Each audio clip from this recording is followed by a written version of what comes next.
Dok voziš, vozi. Kad bismo se barem svi uvijek držali tog postulata.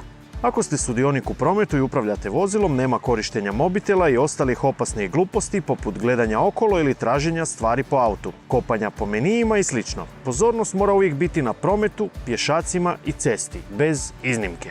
Tokić tradicionalno radi kampanju Sigurnost u pokretu. Ove godine sa sloganom Izaberi sigurnost. Tokić je održao radionicu za djecu na temu prometne sigurnosti i čvrsto nastoji educirati one najmlađe kako bi bili sigurniji u prometu. Tu dolazimo do najvažnije stvari, a to je zebra. Dakle, uvijek morate moći pouzdano stati prije nje i paziti na pješake.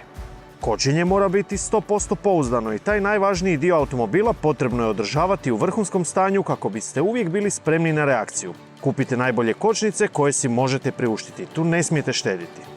Vozači romobila nisu baš najbolje regulirani. To su i dalje tek pomoćna pješačka sredstva, ali kreću se poprilično velikim brzinama, baš zato.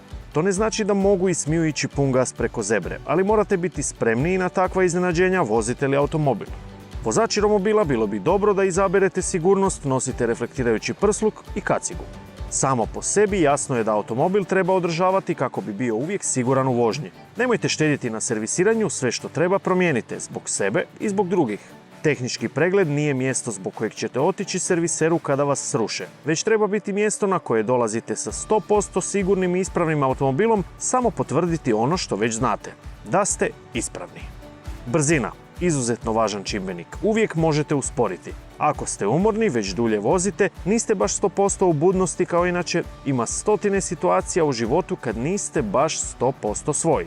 Usporite. Brzina je uz opijate najveći ubojica. Ne treba niti napominjati da volan i bilo kakvi opijati uopće ne dolaze u obzir.